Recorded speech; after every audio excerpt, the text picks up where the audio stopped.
And we are back to discuss some House of Le Dragoon, Season 2, Episode 5. Chateau de la Dragoon.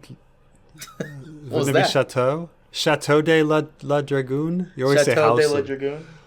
Yeah. What House of the Dragon in French? Is that what we're going with? I guess so. The intro fucked up. It's fine. This is one of those moments. They Maison du Dragon. Thank you. Yeah, the intro, we fucked it. It's fine. Just keep going. It's fine. Every once in a while, we should just change it up. My name is Carmine. Preston here, of course. Yada, yada, yada. SoundCloud, iTunes, all that crap. Anyways, let's get into it because there's lots... SoundCloud, iTunes, all you guys motherfuckers suck. Let's just get into this fucking podcast. Oh, my God. All this crap. Fuck it.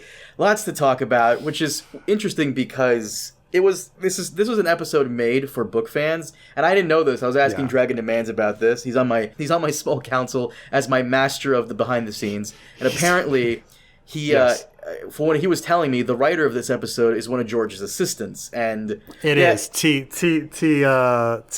Mickle. What is it? T. I'm sorry. Ty Mickle, something like that. Ty Mickle. T Mickle. Yeah, I mean she's been working with him for a long time. She's apparently involved. She's also one of the lore keepers. So she knows the ins and outs of Westeros really well. I mean, she's a writer. It's not like the person that brought him coffee. Like, no, this is like a writer who is like being mentored by George for many, many years. Right. T Mickle. But yes, so you're saying it's book heavy, it's lore fandom heavy. Is this what you're saying? I mean, I would argue, yeah. Of course, nothing in here wasn't any casual viewer unfriendly, but there was a lot to like if you were a book fan. Specifically, House Aaron. You guys got House Aaron's one of your favorites. You guys got to see the we definitely again. got House Aaron, but so with all of these things, and I have to say that this episode makes a lot of callbacks to Game of Thrones. And so for instance, Jane Eyre, who I would argue the Jane Eyre in Fire and Blood is nothing like the Jane Eyre that we have here in this episode of I think this episode's called Regent. And meanwhile, you definitely get these elements of her being like Lysa Tully. They definitely like are trying to make her a little savage, a little crazy, using some of the same language, like, the Eyrie is impregnable and all this. They're definitely making that callback. Or I want to say when they took off Aegon's armor, weren't you very reminded of the Jorah Mormont surgery scene? A little bit, yeah. Yeah, so I mean, there's definitely a lot of these callbacks to the previous show, a lot of lore stuff in the books, things like this. Yeah, it almost feels like every time House Aaron is introduced, they always have to mention how the Eyrie is impregnable. They always have to give like the lore to it. Oh, the Bloody Gate! Don't get me started on the Bloody Gate. Ho ho ho!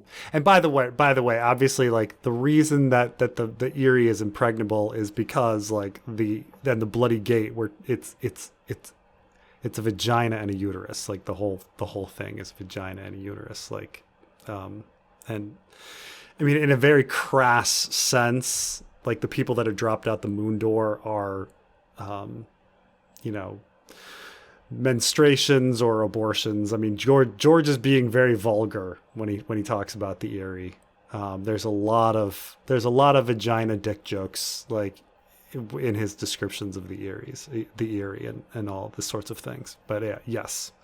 But you have to say impregnable. It's so hard to say the word impregnable. I don't know if you noticed this, but I don't know what's up with the franchise and how they can almost never be consistent unless it's like Winterfell or King's Landing.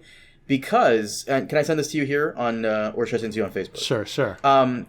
The Eyrie, if you thought it looked different, that's because it is. And this is not new. Game of Thrones did the same thing. I mean, that's just violently different each time. Each time. In season 1, it looks like fantastical and magical and like, whoa! In season 4, we briefly see it when the Hound brings Arya to ransom her off, and it's, again, a little different. And then here, I feel like it's more practical here than it is in like seasons 1 and 2 of Thrones. Or, I'm sorry, seasons 1 and 4 of Thrones.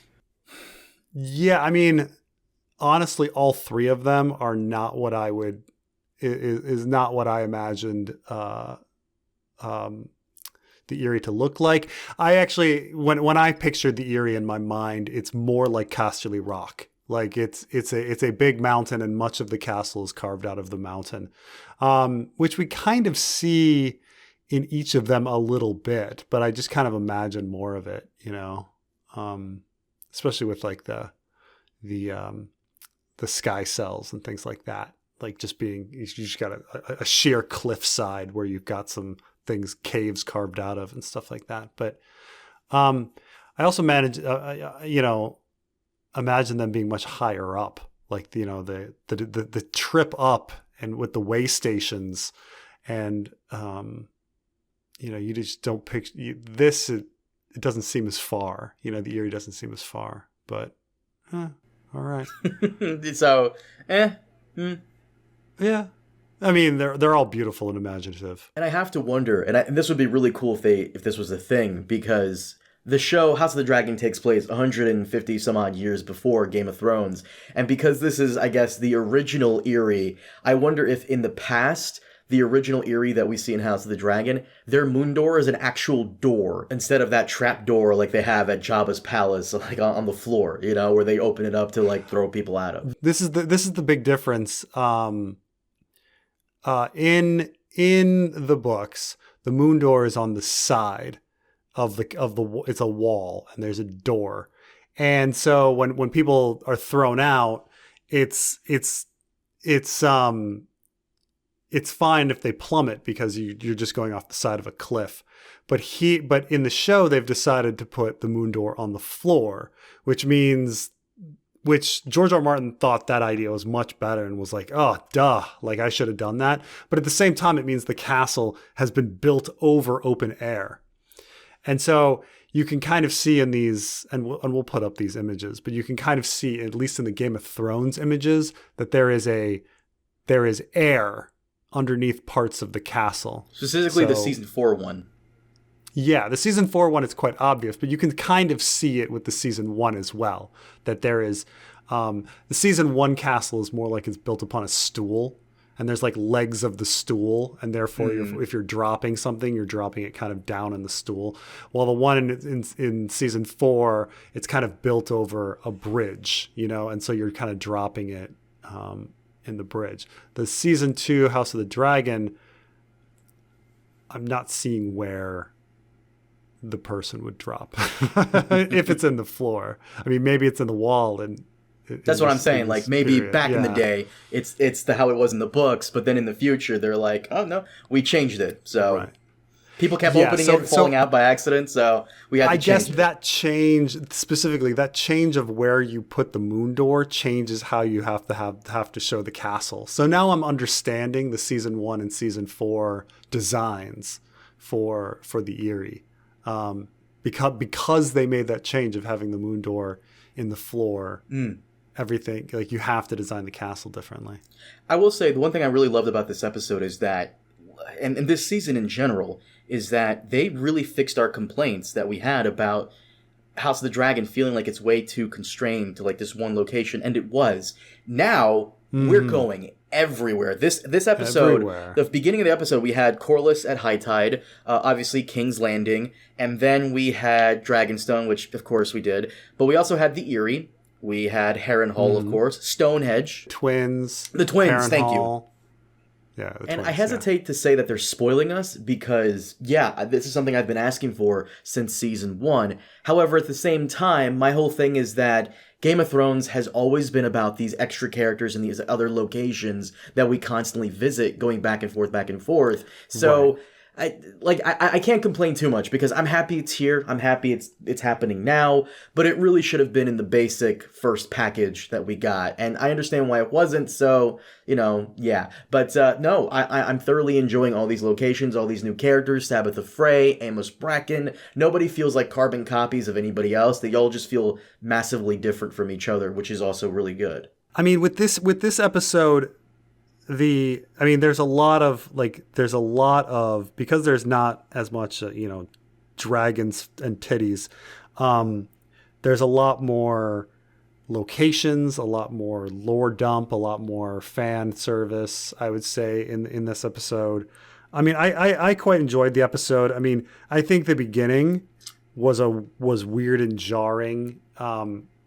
Generally speaking, yes, I understand that plot holes don't really matter, but sometimes the plot hole's so large that it's jarring. So them arriving back in King's Landing immediately is ridiculous. And them, the whole town being and all King's Landing being oh my God, being looking at Meleese's head as an omen, as a bad omen, is really weird when Meleese busted through the floor and killed thousands of people or hundreds of people. I was about to say that because I don't know if you saw the inside the episode, Ryan Condal even talks about how Meleese is a beloved dragon by the small folk. And I'm like, did you... You're like, why? Did you or the small folk even watch season 1, episode 9? What's going on here? This is what I'm saying, Are the writers and the showrunner in contact with each other? And don't even try to throw that out there. Well, it's kind of like the source material where everyone has different. No, come on. It really feels like they got a different writing staff from season 1 to season 2. It's do you guys talk at all? Yeah. What's going on here? Because it's not the first time this has happened. Yeah, I mean, and stuff like that was just largely unnecessary. I don't think it changes the episode much. Imagine if the episode were instead everyone, the head arriving and everyone cheering that Meleese and that they're all hail the king, and everybody's cheering the fact that the king won this battle but is massively injured. Does that change anything? Alicent is still distraught that her son is at best mutilated and at worst dying. So having that contrast of everybody being happy and Alicent being sad is just as powerful as everyone being worried and Alicent being sad. So I don't think I would say that it was a weird beginning, but I think it recovers quickly. I think Alicent has some really great scenes where she's worried, when she's talking to Cole, where she's dealing with a small council, and Alicent really carries the beginning of the episode and the recovery from what, that kind of weird beginning, which it's so weird considering that was probably the most expensive part, right? The CGI dragon head that they had to do. Because you mentioned Alicent, I will say on her, she had the best one-liner this entire episode. About how Kristen Cole's loyalty, it only flourishes at night. Great. Whoever wrote that, props to you. But yeah. Kristen Cole was a bit shell-shocked from that last fight. Did you notice that? Yeah, absolutely. Cole definitely seems to have some PTSD.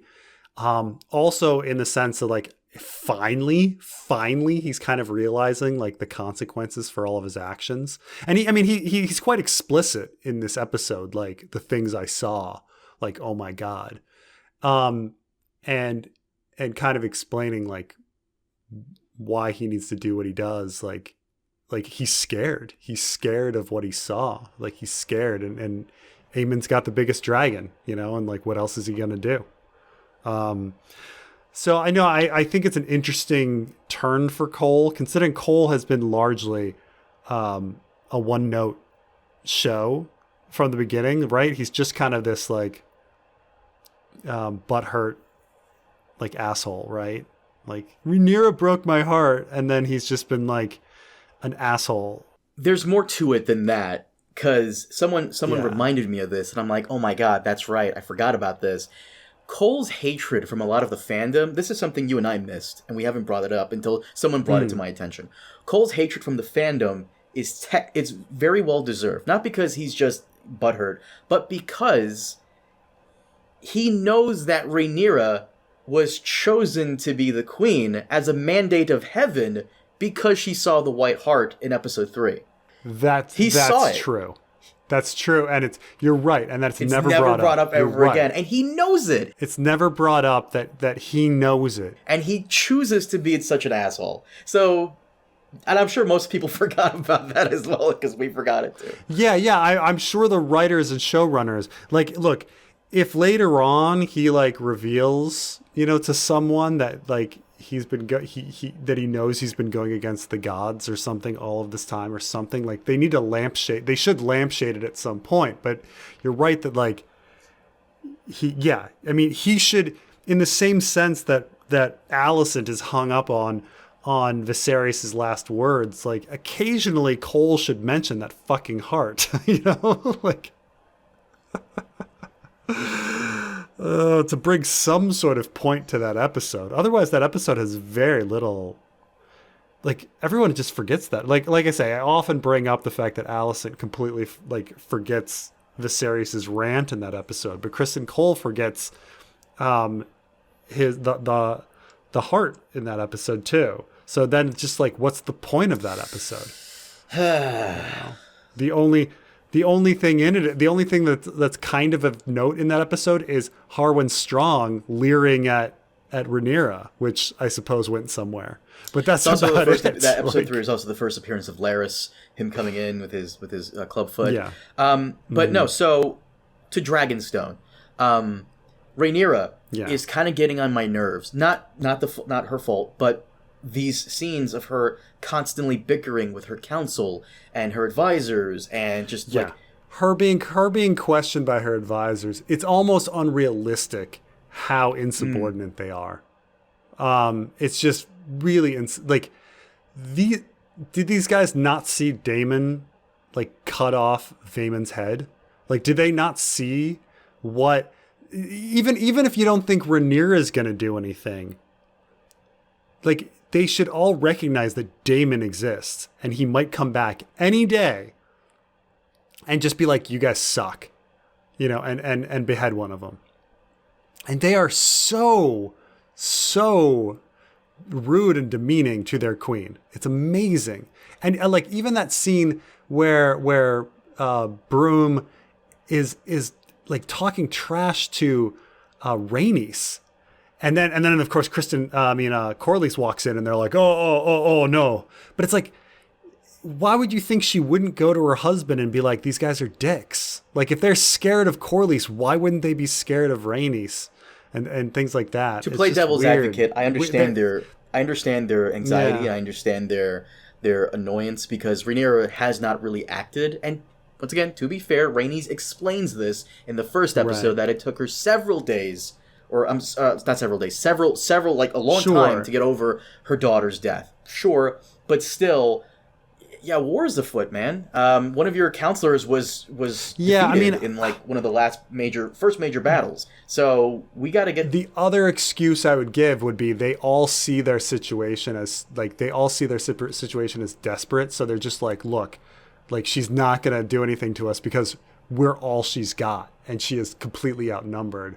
That'd be my only other argument that come on, we're your only supporters. Of course you're not gonna behead us, but still they're so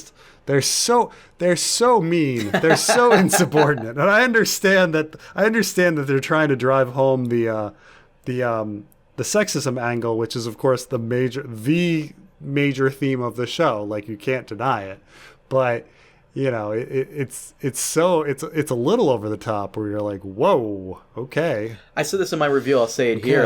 I'm just getting tired of the character doing the same thing over and over again to the point where it's becoming annoying to watch the scenes because all it feels like she ever does is, especially at the start of the season, is argue with her counselors, complain about Daemon and whatever the fuck he's doing, and then discuss the patriarchy and the system with Mysaria, Mysaria is slowly coming into her own and slowly proving her worth. But that should have happened several episodes ago. I mean, I suppose they're driving her to her Mysaria, but the thing is that she's not completely alone. The thing is they haven't made, like, Bela and Jace are still nice. And so she has no reason to be driven into the arms of Mysaria unless Mysaria had some really fucking incredible advice. But has she given any really fucking incredible advice? She gives some advice this episode, which I don't think is necessarily wrong, but it has to be like fucking incredible, right? Like that, the bar is really high for her advisor status. But Mysaria really needs to start coming into her own, because it seems like it's being just they're slowly rolling it out what she can do and all her intel, and we saw that at the end of this episode where Alinda Massey, I think that's her servant's name, is planning something with Diana, because she's like sprinkled in here every now and then. You notice that? Yeah, definitely. I mean, I think there is the idea that she's all these servants. I'm just like, are these spies? Like, I'm constantly just questioning who's a spy. Which is good. You're supposed to. What did you think of the Blackwood Bracken scene with Daemon out in the out questioning the Brackens and wanting them to surrender? Preston, the balls on this fucking guy. The balls on this man. Harry Potter and the balls on this man to tell Daemon Targaryen of all people, we choose fire. With a dragon staring. He turns around and the camera like stays on him as his back is turned. I think this scene was, again, supposed to mirror a bit of Daenerys with Randall Tarly. And how it just like didn't work with Randall Like, I think that like just because it's an outdoor scene. And thank goodness it's an outdoor scene. Just, we're sick of seeing the same rooms, and it's beautiful. It's beautifully shot scene.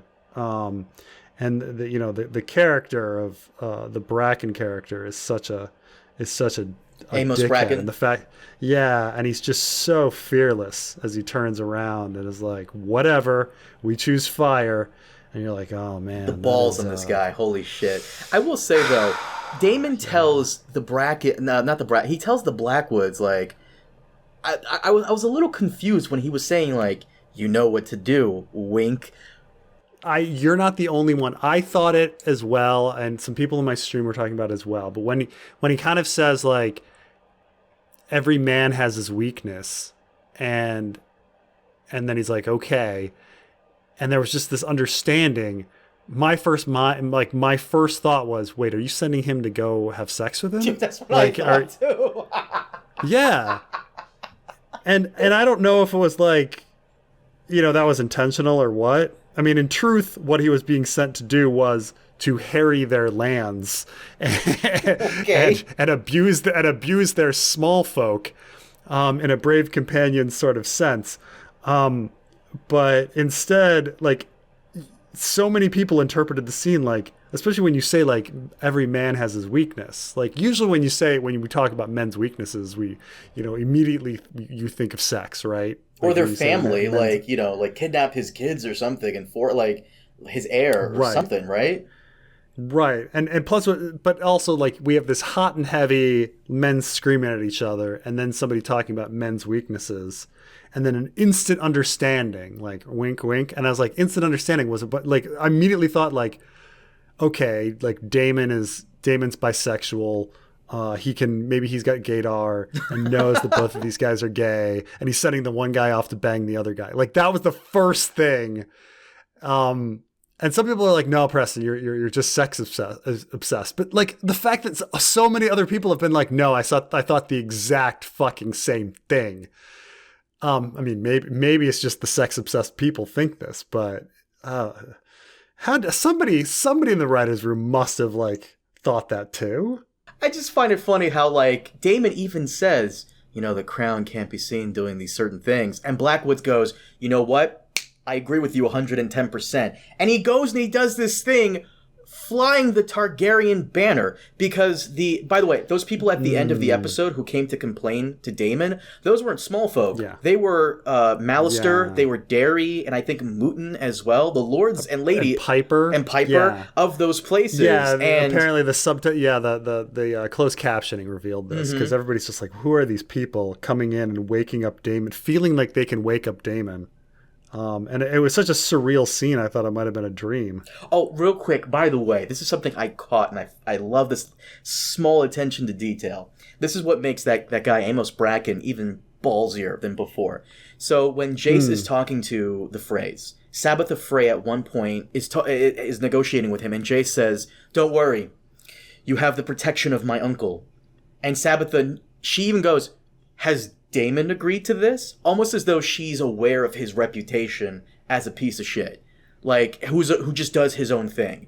And if Sabbatha Frey is aware of Daemon's reputation as the rogue prince, so does Amos Bracken. And even then, he stands up to such a good. That's one of the badass scenes of this season, hands down. Just to reject the guy outright like that. So we discussed this briefly in several podcasts ago. You mentioned how, I think it was Dance, how Daenerys and Jon are kind of paralleling each other in the sense where Daenerys is trying to learn to rule. She's, trying to navigate her way through that. And in a sense, so is Jon by dealing with the logistics of running the Night's Watch. Yeah, and it's fairly explicit. They deal with the same sort of issues, like, should they take child hostages, their unwillingness to execute child hostages, making the child hostages pointless. I mean, these same sort of things like come up. It's just Jon is dealing with famine while Dany's dealing with pestilence. It's like two different apocalypse kind of things and stuff like this, but it's a very clear parallel between Jon and Dany in A Dance with Dragons. Yes. Well, we're also getting some level of that here with Daemon and Rhaenyra. Rhaenyra is busy dealing with all these lords who are just either undermining her or just arguing with her and questioning her, while you have Daemon playing the Kingdom Simulator, dealing with petty lords' squabbles and how to control these people. And I do like the parallel there. Did you see that as well?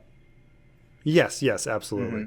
I mean, they're paralleling it to Alicent too. Like Alicent, like each of them failing at ruling simultaneously. Our three main characters are Alicent, Rhaenyra, and Daemon, and so like they seem to be going through the same experiences at all times. I was also going to ask you, are you getting annoyed or tired of Daemon's storyline in Harrenhal? Because it kind of seems to just keep doing it's like a rinse and repeat. Alice fucks with his head, he fucks with the situation in the Riverlands, and in turn, everything gets fucked up. So have you heard the theory that Alice is a Greenseer? Tyler Durden? No. Wait, what? Tyler Durden? No. Yeah, that she's Tyler Durden. From Fight Club? Fight Club. Yeah. Uh-huh. I have not heard this. Continue. Yeah, though the theory is that, like, Alice isn't actually there. No, Simon Strong acknowledges her, and he sees her. Does he? Yeah, swear to God. He sees her. In even the last episode where she's, like, patching up his hand, he specifically looks at her. Well, I mean, I'd have to rewatch it. You want me to show you the like scene check real out quick? check I got all, you. all these things? Yeah, is it which episode is this season? This is the 2? latest episode. This isn't okay. There's a scene when she's getting his hand patched up. Yeah, she is patching his hand up, and hold on one second. Let me get. You want to see it? I'm here at the hand patching scene. Okay, she's patching his hand. Like he's specific. Like for me, it's 45 minutes when Simon Strong comes in to alert him that the Brackens have folded. Yeah. I'm here. Okay, so he's talking to Alice. She's patching his hand. I'm waiting for Simon Strong to come in. He's just talking to Alice forever. He says, "King and Queen ruling together."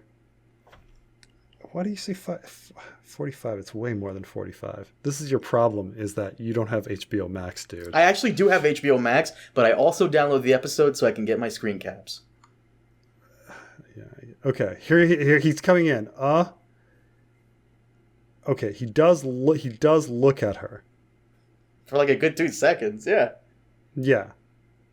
So, all right. So somebody is definitely there, but it could be that like, it could be like an old lady or something like that, or something else. Maybe he just like sees a, a bat fly by or something. I mean, you're absolutely right that like something caught his eyes, but he didn't talk to her, and it was a little suspicious. Well, first, it's very suspicious that he didn't like say "my lady" or something to her, right? Like, he clearly doesn't like her. I think Simon at one point acknowledges her and says that she's fuck. I'll have to go back. I forgot. She appears in episode 3. Daemon specifically asks Simon Strong about her, and he talks about her. So I thought you were going to bring up something about her being like a green seer or maybe a warg, because she knows all the situations happening around the Riverlands. And like she's able to like send Daemon these visions, and like you can like the screaming at like the echoes of screams across the Riverlands as war is continuing on. She's able to like channel that and send it to him. I thought you were going to bring that up. I mean that all seems obvious. Yeah, no, I agree. I agree. I agree with that. No, absolutely, she's a green seer, or like a witch with the exact same abilities as a green seer. I mean, you know, like the writers might have been like, "Well, she's a witch," and then they gave her the exact same powers of a green seer. But yes, she can dream send. She seems to know information from abroad, from afar. You know, the only thing we haven't seen, she makes a joke about being a barn owl, so maybe she can actually like skin change, you know. So we'll see. But yeah, I mean, the fact that she can dream send is already like, of course she's a green seer. But even though they might just color a witch with the exact same abilities, but yes, absolutely. Though she didn't. I guess she doesn't sit on her werewood throne, but I guess Bran doesn't need to do that, you know. So yeah, Bran can do it from his alcove, all fine. Yeah. So, but I will be keeping an eye out in the future of how people interact with Alice, because that interaction they had was still weird. Well, speaking of weird interactions, Daemon's dream about him fucking his mom. The hell is that? Oh, Jesus. Yeah.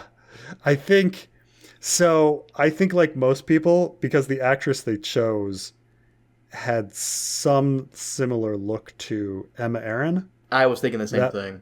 You know, that a lot of people were like, yeah, I thought the same thing. I thought it was going to be like a fantasy, either a flashback that he was banging Emma Aaron, or you know, a dream that he's banging Emma Aaron. But it was, yeah, the fact that it's his mom is like crazy. Now here's the thing that like makes the scene extra disturbing. It's not just that he's like banging his mom, but he's being so very like sensual with her. Like, it's not even just like wham bam thank you ma'am. It's like, you know, it's him going down on her, you know, them like, him like a lot of like kisses and caresses and, you know, things like that. It's a very sensual sex scene, which makes it even more disturbing. It being like, that's your mom at the end, like, you know, like, it would have made more sense if it was Emma Aaron, because Daemon's whole thing about wanting to outdo his brother, and how else do you overpower your brother beyond just, you know, beating him up and taking his daughter, but also taking his wife. Yeah, and I think it would have played better being Emma Aaron, you know, because then all of a sudden people are like, oh, that makes me reinterpret Daemon's relationship with Emma Aaron. It makes me reinterpret Daemon's relationship with his brother, which is the story of season 1. Like, Daemon's relationship with his mom, who he never fucking knew, is not the story. Like, you know, him living without a mother is the story, but his relationship with his mother is not the story. So, like, him banging his mom doesn't really mean anything. He never knew his mom. So it can't, so the idea of incest being gross is something that like your family, you know them very well, so the idea of having sex with them is repulsive. But if you don't actually know your family, it's such a weird abstract thought. It's not repulsive. It's like it's just, that's just some random person, right? Like it's so it's kind of actually less powerful, the fact that, well, he didn't even know his mom. That was just some stranger. It would have been, I think I agree with you. It would have been better with Emma Aaron. Just, that's a character we know. It's a character that like that affects the relationships that we've seen with him and Viserys and everything. Oh well, it's in the past. It's done. It's done.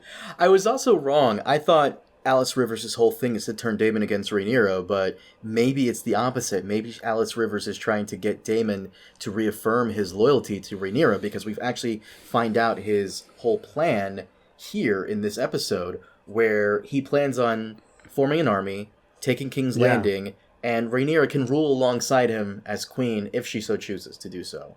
So he has his own plan. Yeah, it's a little backward to me, because when we talked last, we talked about how it seemed like Daemon was being an asshole, and then over time he's gonna, try to have try to make up for it by doing something, selfless for Rhaenyra, like the battle over the God's Eye being like this selfless act. But so far the character hasn't moved that direction. Like, in fact, he's even more, no, I'm totally like making a play to be king. Like, straight up, I'm making a play to be king. In episode 2, he straight out said, and this was the argument he had with Rhaenyra, I'm going to Harrenhal to raise an army in your name. He says that specifically, in your name. Not really doing that. Right. No, you're right. And so he's regressing. He's not actually going to. I mean, so maybe he's going to regress really far and then come back and feel like he needs to die for Rhaenyra, or maybe they're just not. We're completely wrong, and he's just doing his own thing. Crazy Daemon being crazy, Daemon gonna Daemon, and then they're just gonna have the God's Eye because Daemon's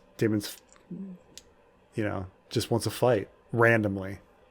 In the same way that Daemon suddenly wanted to go God mode in the Stepstones, By the way, real quick, before I actually forget to say this, there's a couple of scenes from the book that's missing, specifically because the episode opens up with Corlys quite sad that Rhaenys is dead, but we never get a moment like we got in the books where he says to Rhaenyra, "It should have been you."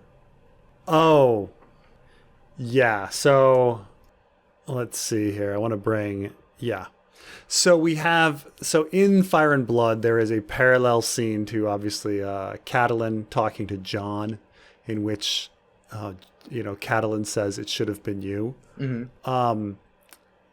Which, as much as everybody remembers that line, it doesn't make any fucking sense. But because Jon wasn't climbing, what why should it have been him? This one.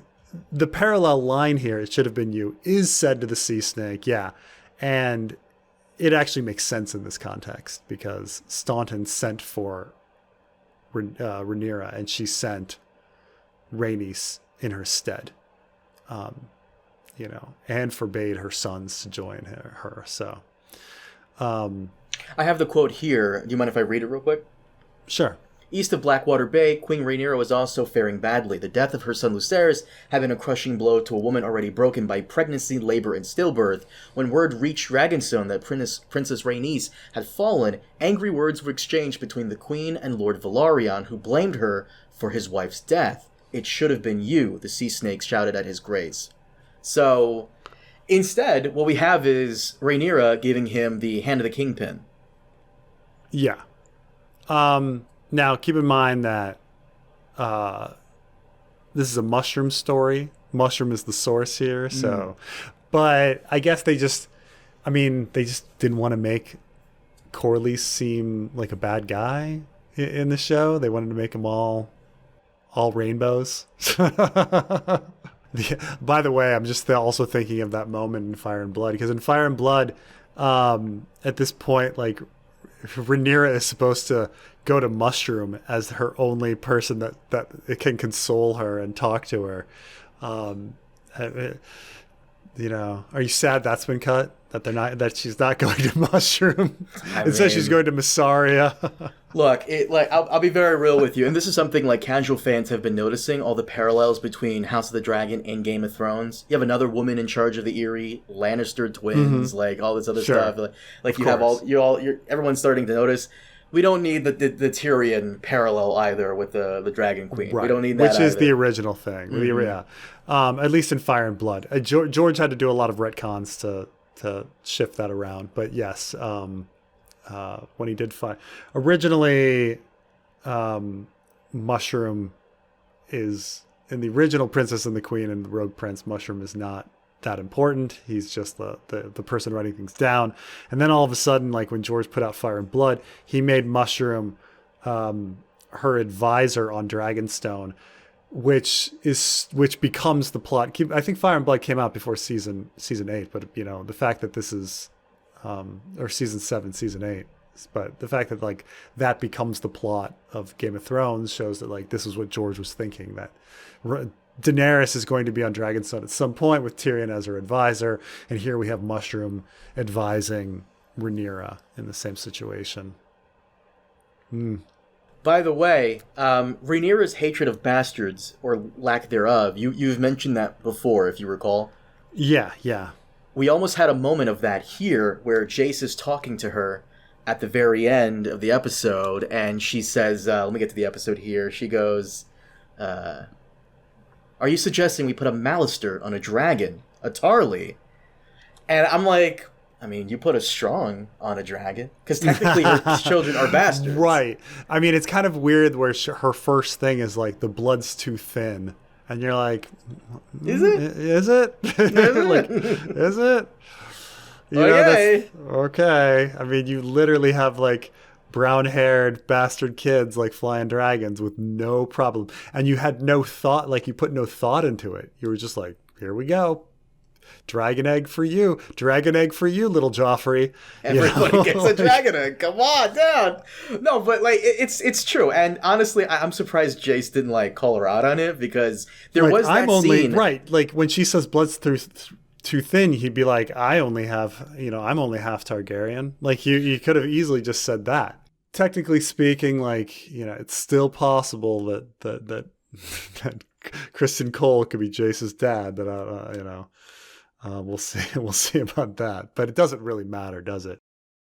Overall, I did enjoy the episode, and clearly you did as well. Though you do have your issues, especially with the jetpacking. The jetpacking was pretty bad, but there's just some really powerful direction. I thought that the Alicent Small Council scene where they just all of a sudden focus on her and they actually mute the other characters, or not mute, but muffle the other characters, because you're just like, it doesn't really matter what they're saying. Like what's important in this scene is like the amount of panic that is in Alicent, and I thought that was a beautiful scene. I thought a lot of the acting was really great. I loved seeing all the different locations, but maybe I have like stars in my eyes, because it's just, you know, it's there's so many new locations and so many interesting characters and so much fan service. Maybe that's why I'm a little I like, and you know, I'm also just a sucker for people talking to each other in rooms, which some people are like, oh, this is exposition dump, and I'm like, it's people talking. Like, so I'm glad you brought that up. Do you mind if I go into this, because I had a bit of a not really of an issue, but there's a tweet that I put out yesterday that really blew the fuck up out of nowhere. Okay. And as of right now, it's about to hit 200,000 views, which is crazy to think about. But do you mind if we go into it real quick? Sure. So I don't know.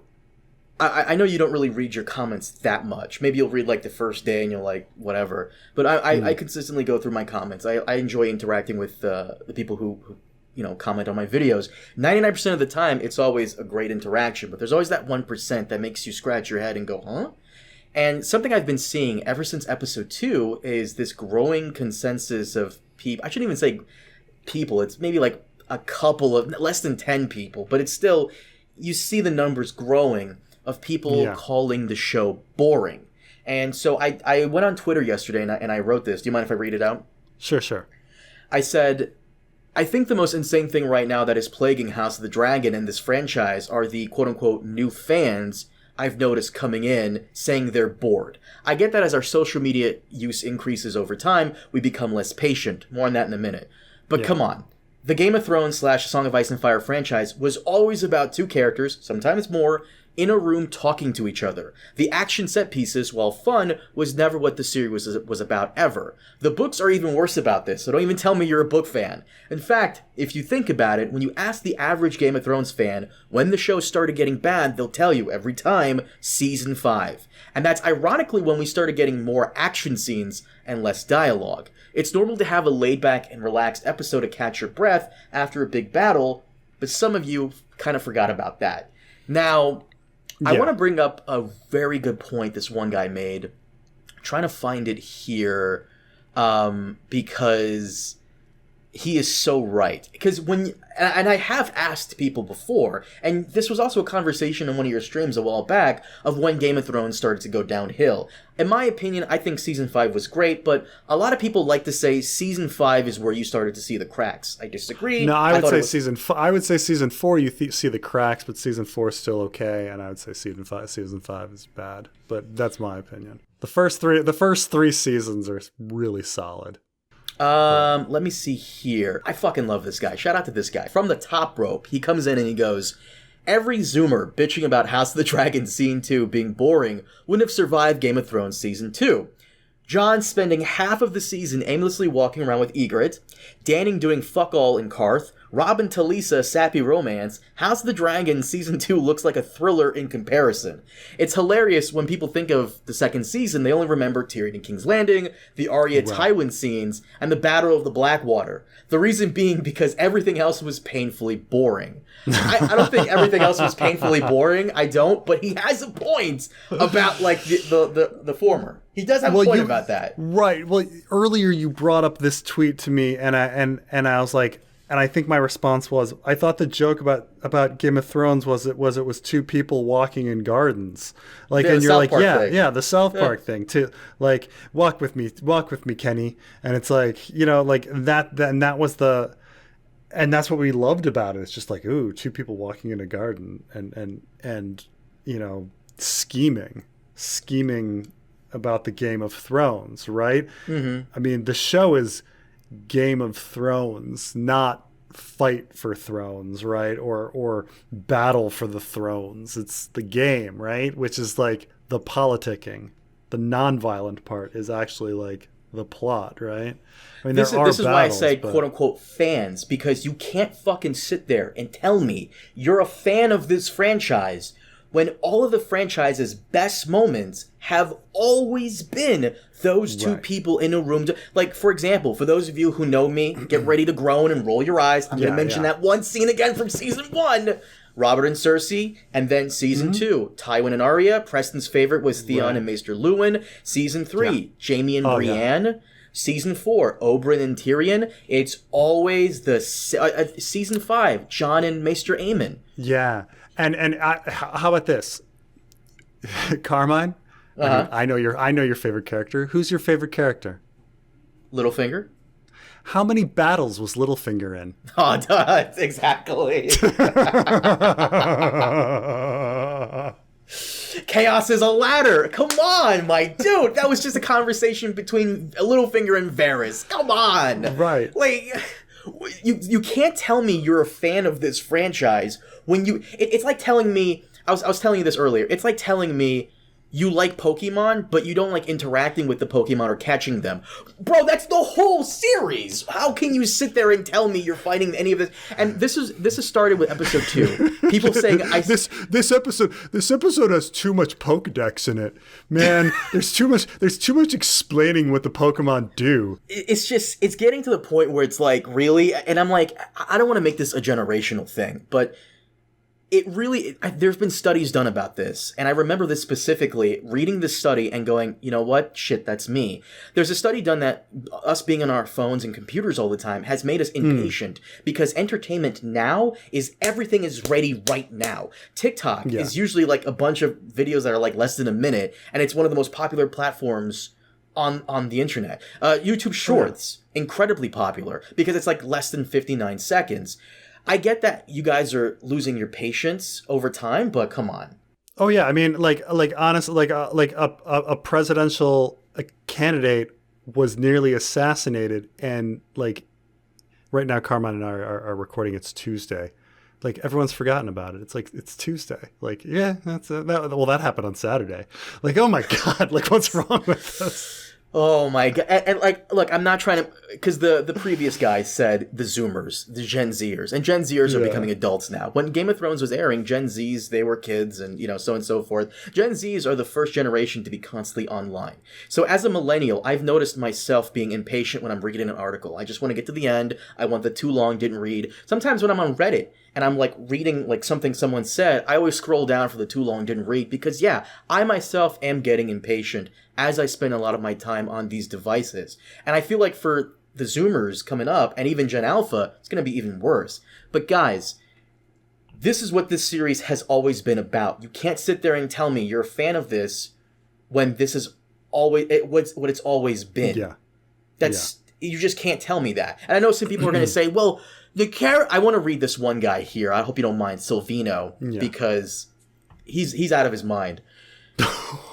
He is. I brought him up earlier to you, but I didn't read the whole tweet. Let me read it real quick now. Dan and Dave, which by the way, automatically fuck you for not starting Dave and Dan, but whatever. Dan and Dave understood how to make good fun. It wasn't Dan and Dave. Dan and Dave was the decathlete thing back in the day. Dave and Dan are Game of Thrones. I don't know if you know, but there was a Dan and Dave before Dave and Dan. I did not know this. I don't think anyone did either. I think you're the only person with this knowledge. No. Like, first of all, like, there's a Wikipedia article on it. Dan and Dave. You can wiki it. It was a merchandising campaign by Reebok, and it was like this was the big thing is that like one of them didn't actually even qualify, but it was like two Americans trying to qualify for the decathlon who were going to compete, and they're both in the ads. But yeah, so like when you say like when Dave and Dan came around, I was like, I constantly think of Dan and Dave. But yeah, I just want you to know I love you. I just want you to know I love how you stop everything just to give us that history lesson. I got to tell you about Dan and Dave and those Reebok commercials. I love you. I just regardless. Dan and Dave, this is what the guy said. Dan and Dave understood how to make good/fun TV, and they simply understood what won't work from A Song of Ice and Fire. That sentence is fucking true. And you and I, for those of you who don't know, on Patreon, we're doing a rewatch of the first season of Game of Thrones. And you and I were both saying how Dave and Dan did a very good job, specifically with Daenerys' wedding night, where in the books, it was kind of weird that this incredibly young girl was more than willing to shack up with Khal Drogo. But in the show, I think they played it better, where she's very clearly not comfortable, she's not having a good time. This is a far cry from what she wants to be doing right now. And I think and you and I both agree, Dave and Dan, which is good. So he's right on this. The next sentence, however, is where he shits his pants. He goes on to say, House of the Dragon has no soul to it, and it's still writing the coattails of what Game of Thrones was doing. The characters are painfully boring on screen, and so are the motives behind them. Buddy, of course it's writing the coattails. It's a fucking prequel. What are we talking about here? Yeah. Empire Strikes Back is writing the coattails of Star Wars, man. And look, I will say this. You guys would have fair criticism here if we're talking about Season 1, because in Season 1, we only ever really focused on the four characters that were consistent. It's Alicent, Rhaenyra, Viserys, and Daemon. Everybody else, when you thought you were getting to know them, they kind of skip an episode, or like the time skip happens so often that you almost can't even get used to them. Yeah, so that's fair criticism for Season 1. But Season 2, Episode 1 fixed that immediately. We only had one episode with adult Aegon. Actually, no, I'm sorry, 2 episodes with adult Aegon and adult Aemon. And we barely got to know them other than Aegon being a piece of shit of an asshole. And then in Season 2, Episode 1, you got to know him a little bit better. He's actually kind of a chill guy. So yeah, he's nuanced. He's nuanced and still a horrible person, but there's more there. Season 2, episode 1 fixed that completely. If you actually just put down your phone and not, like, pay attention to the screen whenever you hear a dragon roaring, you would know that. And, yeah. I find it baffling. Yeah, so yeah, and I haven't say like my wife doesn't have like patience for movies, and she's like on her phone while watching movies. Like I understand that there's just like different generation on how media is consumed, and what you want. Sometimes people just want the information. A lot of times my wife is like, I can't be bothered to watch a movie, and she'll read the summary on Wikipedia of the movie, Jesus. So she knows about it, and then she can talk about it, and then she doesn't have to see it. And it's like, great. I mean, that's fine for like understanding cultural zeitgeist and stuff like that. Like some things, maybe you don't have time for War and Peace, and you can just read a summary of it. Fine, I understand it to some degree, but also like the entire point of art is to observe it, absorb it, understand the human condition from it. So being bored is also part of the human condition, so, sometimes you're supposed to be bored. That's another thing. Put down your phone, pay attention to the screen, and actually like take in the art for a second. Like, I mean, look at it another way. Would you go to a museum that had paintings and be on your phone and like just kind of look out of the corner of your eye at a painting and be like, yeah, I saw that Picasso. I understand, that's fine. Or you just like, or do you like just skim over that Picasso like for a second and then move on to the next Picasso? Like, would you do that? Or would you like stop and stand in front of the painting and like look at it for a moment? Like, that's all like, it's weird that we don't even give like, just look at the screen for a moment. Just like, yeah, like look, in short, in closing, just go watch Transformers. Just shut the fuck up and go watch Transformers. Like, that's clearly what you would rather be doing. Also, oh my god, I need to read some of these to you before we wrap this up. I just need to, because holy shit. Okay. When did you become such a shill? You would have teared apart Game of Thrones for doing the things you're blindly defending in House of the Dragon. It's okay to admit that House of the Dragon is a mediocre show written by mediocrity and not so much talented writers. Benioff and Weiss are simply better than him being Ryan Condal. And I replied to this guy, tell me you've never seen my channel without telling me you've never seen my channel. It's never happened. There's never happened. I know. Every once in a while, I mean, it doesn't happen very often, because you this is a huge compliment to you, okay, is that you say your honest to God fucking opinions, and I do too. And it's like, a lot of times it's like, whether algorithm be damned, like, you're not like, there's certain things you do for the algorithm, obviously, like having alluring like thumbnails and stuff like that, but there's nothing dishonest about it. Like, to say that you hate something that you don't hate, or to say you like something that you don't like, that's being a shill, like to put forward a political belief that you don't believe in order to get clicks, to say you like something you don't like in order to get clicks, like letting something go. And I mean, in the 90s, we called it selling out, when you like compromised your art for the money. Like, I've never heard you compromise an opinion for the money. Nope. Never have, never will. I'll take sponsorships from like Raid Shadow Legends, but Raid is never like, oh, by the way, give this a glowing review while you're at it. Thanks. That's not going to go happen. I'll take their money to promote their product, of course, but I'm not going to cook a review just because someone is giving me money. It is really weird, because we get like, there's so, it's amazing that like half our comments are like, you guys are so overly negative, and then half the comments are like, this show sucks, you're such a shill for saying anything good about it. It's like, you can't fucking win. Oh my god! Even in that thread, by the way, on that Twitter thread, there are people asking for Dave and Dan to come back. It's weird. What? But the it is fuck? weird that if somebody has a different opinion than you, it must be because, people have their different beliefs on if somebody came to a different conclusion than me, they must be getting paid, or they must have some sort of weird delusional syndrome, or something like that. There's always something to completely try to dismiss the points and that someone else might make about something. Well, we can just dismiss it because they're crazy or they're bought. Yeah. I sent you the screenshot about your when we were discussing Star Wars: The Acolyte, and someone in the comments said, because you said you liked the first 2 episodes. Yeah, I did. Someone in the comments said, I don't know why Preston liked The Acolyte so much. To which I replied, if you actually watch the fucking video, he literally tells you in the video why he liked it. The video, that's what these videos are. It's us to scream. That's what it's telling us. It's telling us why we like stuff and don't like stuff.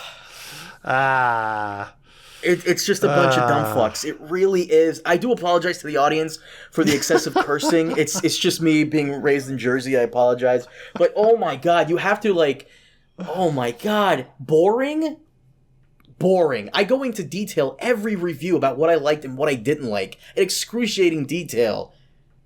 Whatever. Anyways, that's my rant for the year. Preston, do you have anything else you want to talk about? No, I just thought, there's some, I really like Jace going to the twins. I thought that was a great scene. I thought the scene with Jane Eyre I thought it was entertaining and interesting. I thought the episode was pretty good. Like I say, I think any episode that doesn't have some ridiculous stupid ending, I'm digging. Even though, like I say, the beginning of the episode was really bad. Was a really bad plot hole. But the rest of the episode was okay. So by the end of it, I was like, yeah, it's a pretty good one. Pretty good one. So there it is. There it is. Guys, thank you so much for watching. As always, we'll see you all next time. Have a good one.